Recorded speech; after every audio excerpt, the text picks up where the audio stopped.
In November 1923, a woman in Berlin left a wheelbarrow full of cash outside a shop for 2 minutes. When she came back, the wheelbarrow was gone. The cash was sitting untouched on the pavement.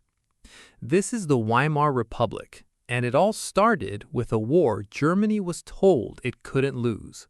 It's 1914. Germany goes to war supremely confident. The Kaiser's generals tell everyone this will be over by Christmas. Don't worry about the budget. We'll just make the losers pay for it. So instead of raising taxes to fund the war, like every other responsible government would, Germany does something else. It borrows. It prints war bonds.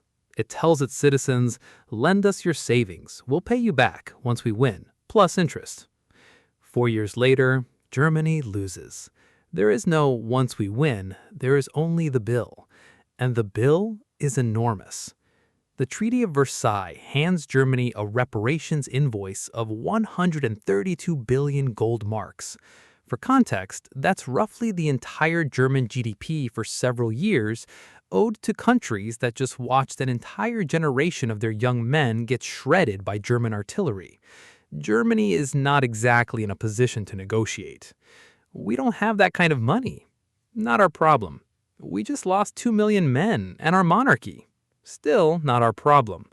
So the newly formed Weimar Republic, a fragile, brand new democracy trying to hold together a humiliated, broke, furious country, inherits a debt it cannot possibly pay with the economy it has. There is, however, one machine in the basement of the Reichsbank that can print money as fast as you want. Nobody says the quiet part yet, but everybody's already thinking it. At first, it's manageable. Prices creep up a little. A loaf of bread that costs 0.63 marks in 1918 costs 1 mark by 1919. Annoying, not catastrophic. Then, in 1921, the Reparations Commission finalizes the bill and demands payment in gold or foreign currency, not the paper marks Germany can print at will. Germany doesn't have enough gold. It doesn't have enough foreign currency either. So the government does the only thing it can think of. It prints marks, sells them for foreign currency on international markets, and uses that foreign currency to pay reparations. Sir, every time we do this, the mark gets weaker. Print more then.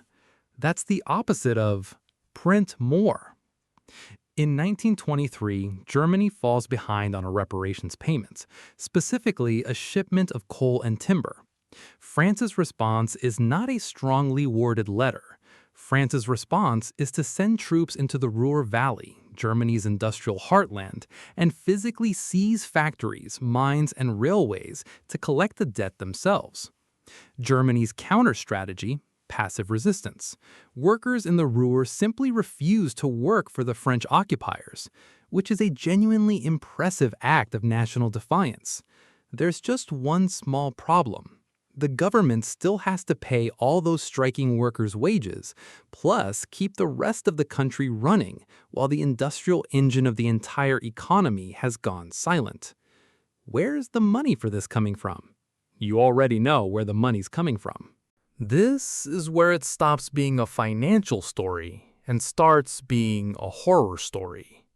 By mid-1923, the printing presses can't keep up with demand, literally. Germany has 133 printing works and around 1,700 machines running around the clock just to produce enough zeros. Paper factories are churning out currency-grade paper as their sole product. At one point, the Reichsbank has to hire additional private printing companies because its own presses are physically maxed out. The numbers stop making sense to the human brain. In January 1923, a dollar buys about 18,000 marks.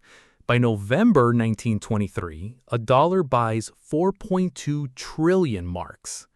A cup of coffee that cost 5,000 marks at the start of a meal could cost 8,000 marks by the time you finished drinking it. Waiters would walk between tables raising prices mid-service. Workers were paid twice a day and given a 15-minute break to run to a shop and spend the money immediately, because by evening, it would buy noticeably less than it did that morning. Should we save some of this month's wages? For what future? This money won't exist by Thursday. People started burning stacks of banknotes for heat because it was cheaper than buying firewood with them. Children built towers out of worthless bundles of cash to play with.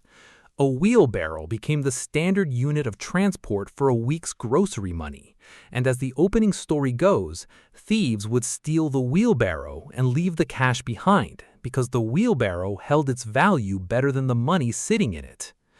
Anyone with fixed savings, pensions, insurance payouts, bonds, the conservative, responsible nest eggs of the German middle class watched them evaporate to functionally zero.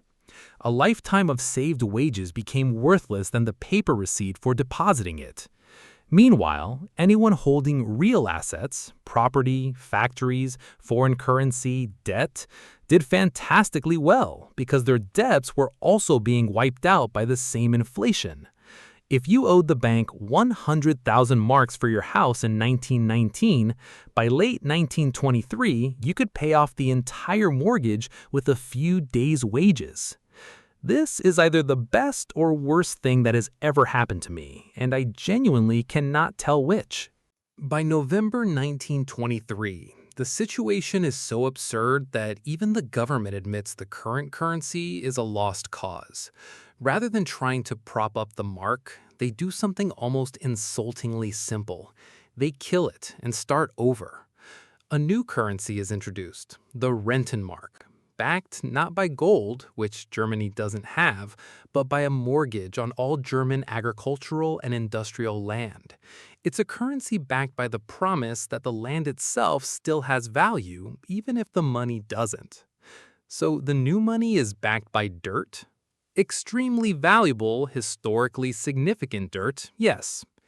Crucially, the central bank puts a hard limit on how many Rentenmarks can be printed and refuses to hand the government a blank check this time. One old mark trillion becomes one new Rentenmark.